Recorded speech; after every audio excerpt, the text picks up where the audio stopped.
One of my favorite writers, Charles Baxter, says this, and I actually have this, on my desk, on the bulletin board above my desk. Charles Baxter Charles Baxter says, "Stories thrive on bad behavior, bad manners, confrontation, and unpalatable characters who make their desires visible by creating scenes." In other words, it's not just enough for characters to want or think, unpleasant thoughts. They have to do stuff. They have to act on their bad behavior, right?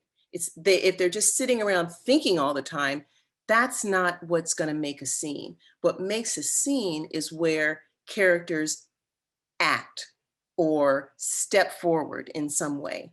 And that's where the action happens. That's where by creating scenes, right? By allowing our characters to act on their desires, even if they're bad ones, that's when they bring themselves into conflict with other people and they bring themselves into conflict with themselves. And that's when our stories get interesting.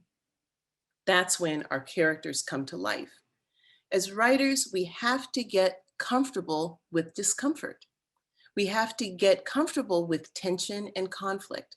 We have to actually train ourselves not to look away from the thing that is unpleasant, but we have to actually step forward towards that unpleasantness, at least in our creative lives, right? Maybe not in our real lives, but in our creative lives, we have to step forward and let ourselves imagine all kinds of things that would normally be, difficult or uncomfortable or unpleasant. We have to allow ourselves to imagine those possibilities.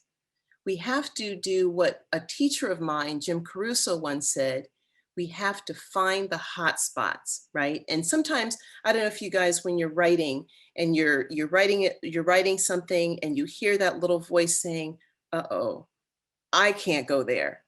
That's when you know you're onto something. And that's when you have to say, okay, let me just creep forward and see what's happening here. Because that's when the story gets interesting.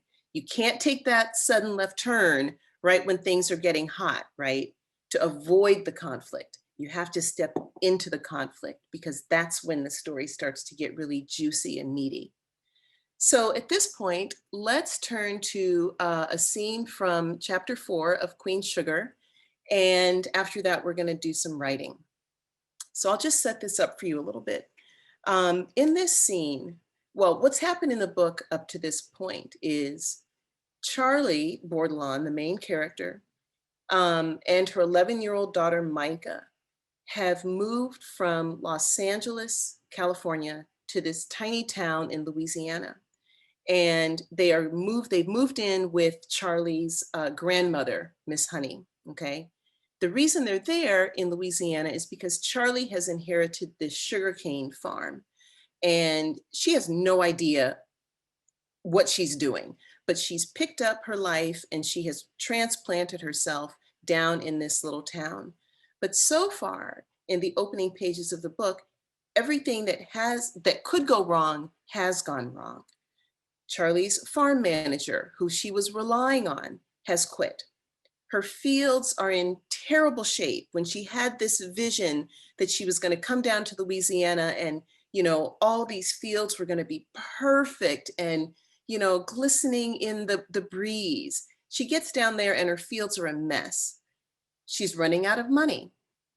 And worst of all, for Charlie, who is a mom, she isn't getting along well with her daughter.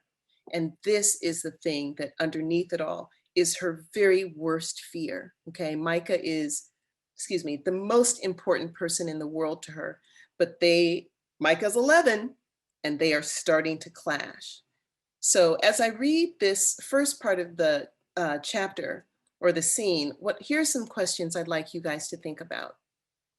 Number one, what does each character want in this scene? Number two, what conflicts do you notice and where do those conflicts begin? Number three, what is at stake for Charlie and what's at stake for Micah? Number 4, what do each of these characters do to misbehave or act badly? Because remember that Charles Baxter quote, it's not just enough to think these difficult, unpleasant thoughts. You have to put those thoughts into action. So listen for what do these characters do to misbehave or act badly? And then finally, what are the objects that stand out to you in this reading? Okay. So I'm going to read a little bit and it's going to be up on the screen for you guys to see. And just to set this scene up, they've come down to Louisiana, things are going badly, and Micah and Charlie are in the car and they are going to this, it's kind of like a Walmart. It's like a Southern version of a Walmart and they're driving along. Okay, and Charlie's driving and Micah's sitting in the passenger seat. Charlie reached for the map. "We're here," she said, unfolding it and spreading it in the space between the seats. "And we're trying to get there. You can be our guide." Micah drew the map closer, traced the road with her finger. She was quiet for a while, then said, "I want to go home." "Not again," Charlie pleaded. They'd had this conversation, if you could call it a conversation, with all the tears and the pouting, 100 times in the last 10 months, like actors in a play. Micah folded the map's corner. Benton, Sulphur, and Lake Charles disappeared into the crisp accordion pleats. "I want to live with Lorna."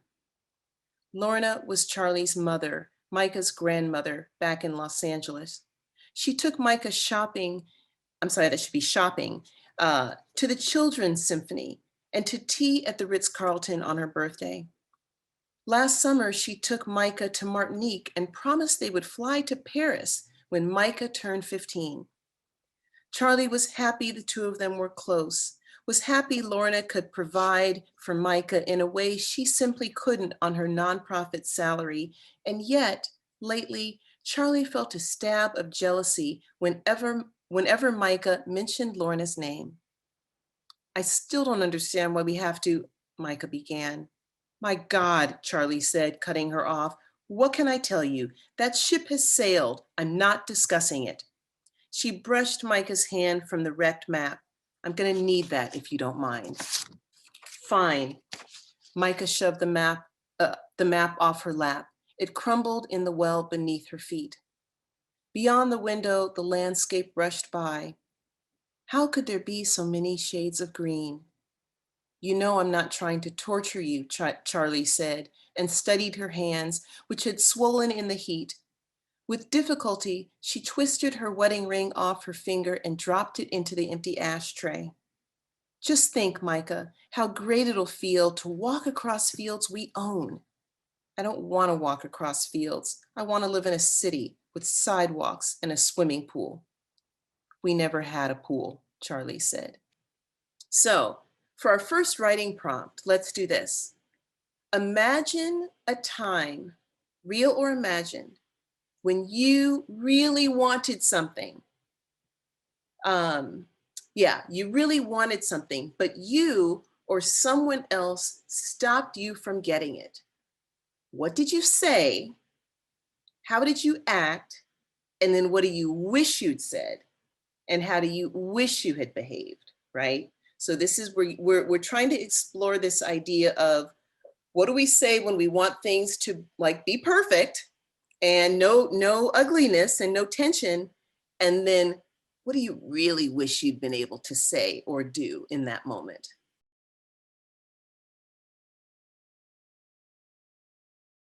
Okay, so here's our second writing prompt.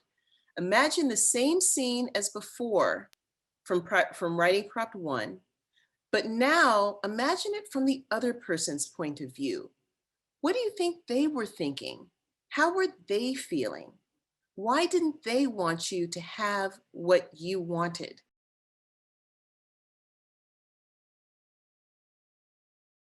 So now for the third prompt, it's think of a crucible. It can be a car, a bathroom, a plane, an elevator, a boat, a bedroom with a locked door. and write a scene where the characters that you were imagining before can't escape. Have them get into an argument, okay? And it starts off slowly and then have them ramp up the pressure.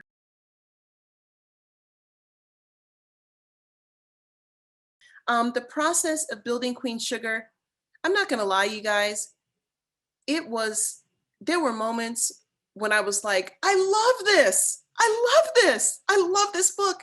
And then there were moments where I was like, oh my God, what am I doing?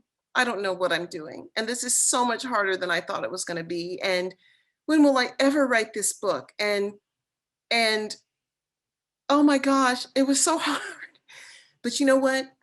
No matter, even when it was hard and I was discouraged, right? Like, oh my God, I've written myself into this corner. What am I going to do now? I still loved the journey. And if I could leave you with anything, it would be, you know, as creative people, as writers, we have chosen a life that is rich and textured, but is also, you know, my light just went out. It's also, it can be hard. And I just don't want you guys to get discouraged when it is hard. I want you to keep going, okay? And enjoy the process, enjoy the journey, find that little bit of sweetness and goodness, even on those miserable days when the words aren't coming and you're frustrated and you're wondering why you are doing this in the first place. It's okay, all right? That's all part of it. So we're out of time, but thank you so much as my light is going out. It's a beautiful moment. Thank you. And just good luck to everybody. Good luck. Good luck. Hang in there. Keep going. Okay. Thank you so much, Natalie. Can we all unmute and just clap and cheer for this wonderful...